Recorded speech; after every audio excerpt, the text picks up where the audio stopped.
Hi everyone, welcome back to my channel. If you're new here, my name is Alison and I love playing with colour. And if you're not new here, welcome back.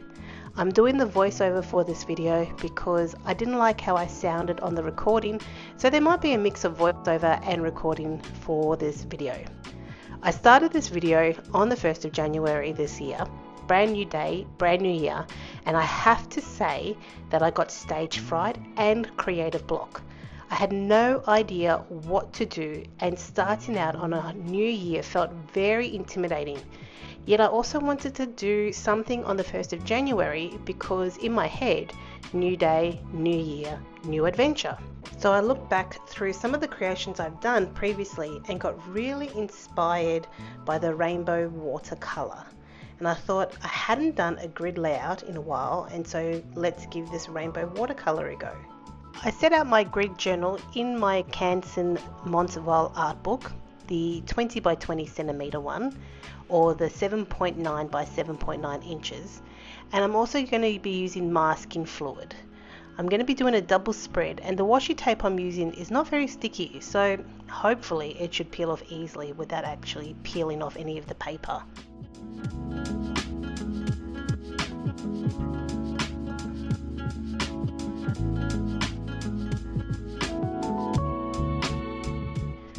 I've got my watercolours with me. I'm going to be using a mix of Daniel Smith colours and the Prima Tropical set with a few extras that I have added in myself.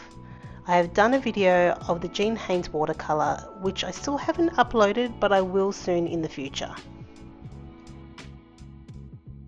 The brand of masking fluid that I'm using today is the Maloto brand, and this either comes in a dropper or a nozzle, which I'm using on the paper now in my book, or it comes in a marker form, which is also really good for precision work too.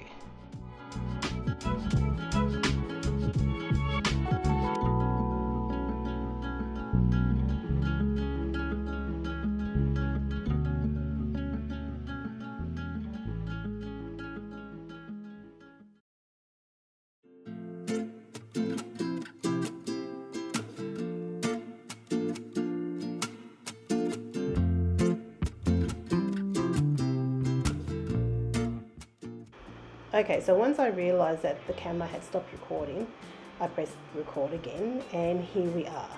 We're in the middle of painting, and I'm just going to be going with the flow and choosing which colours I want to pick. They could be in rainbow order, or they might not be in rainbow order. It all depends on you.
Okay, this is where I am at the moment.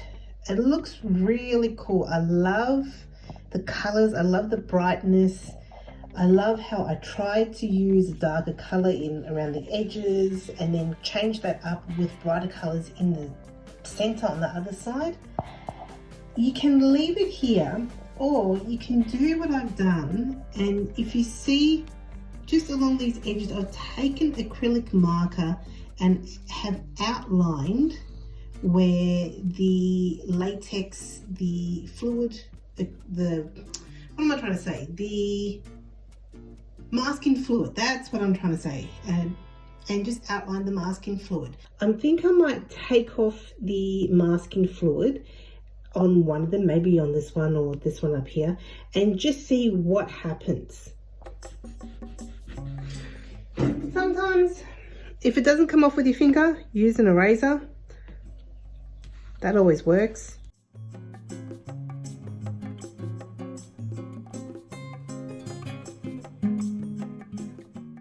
Now see, that looks really cool. You know what? I think I'm going to take the masking fluid off all of them. Yeah, and we're just going to see what's going to happen from there.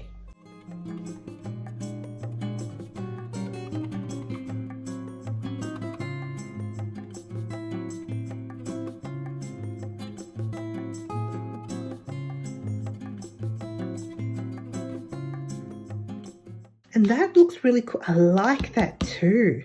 I like the white lines.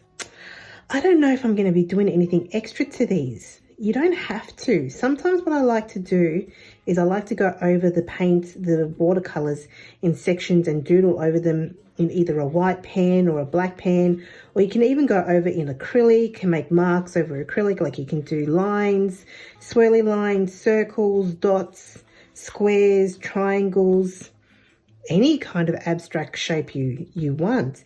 Or you might just really enjoy the simplicity of it, and that's fine too, because at the end of the day, it's your art piece, it's your creativity, it's your sketchbook, and you can do whatever you want in it.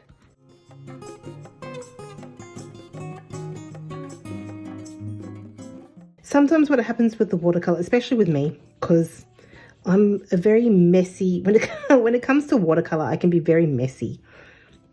And I don't always stay in the lines, or, yeah, it's just watercolor, you know. Watercolor has a mind of its own.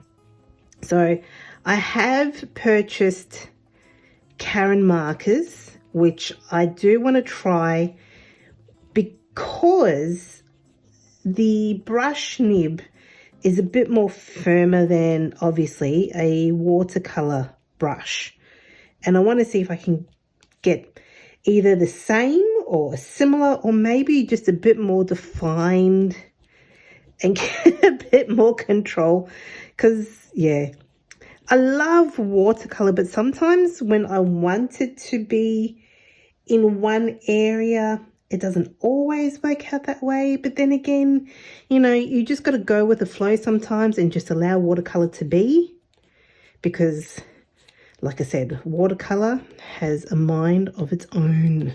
Art doesn't always have to be intricate. It can be whatever you need in that time. Okay, I've got all the masking fluid off, and I do feel like I want to do something extra. All right, so let's have a play. I'm going to go with this one. I am going to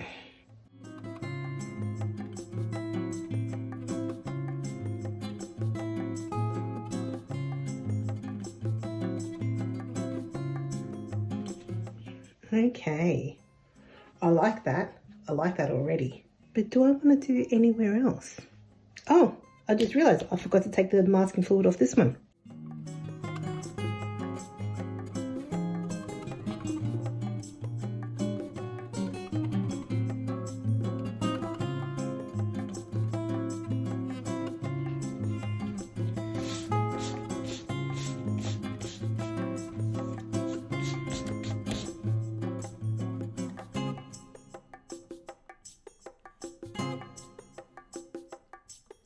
I like that.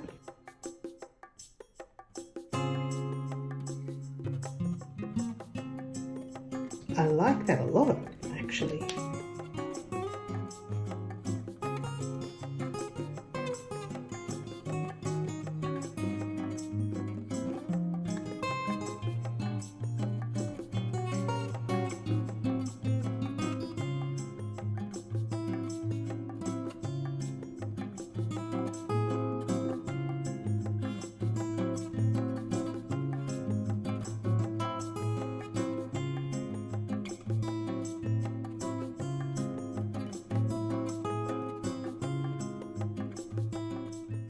Okay, so my lines are not working out as how I would like them, but you know what? It is rather sketchy, and I like the sketchy look.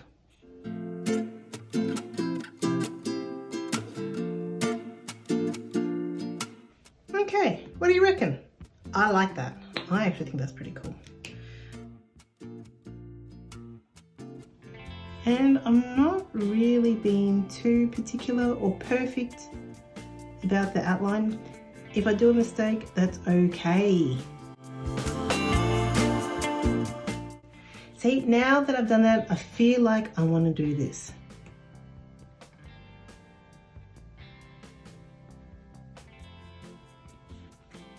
And because I've done that,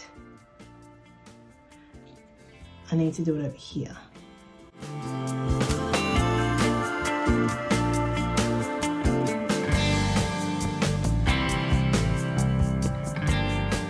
It is a couple days later. I had a few things to do, so what I've decided is I've actually outlined this one as well and put in a bit of texture with a little bit of dashes, you could say, in the white area. And what I've decided to do is that I'm actually going to have these ones with the black outline and leave these ones with the white outline and just see what it looks like. So I'm actually going to peel back the tape, which is really exciting because then you get to see the whole picture of what everything looks like.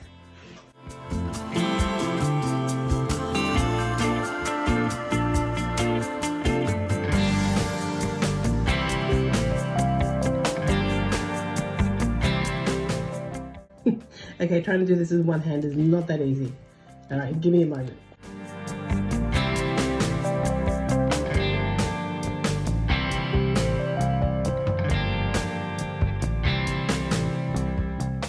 How cool is that? I actually love both. I love the fact that this is just pure bright color.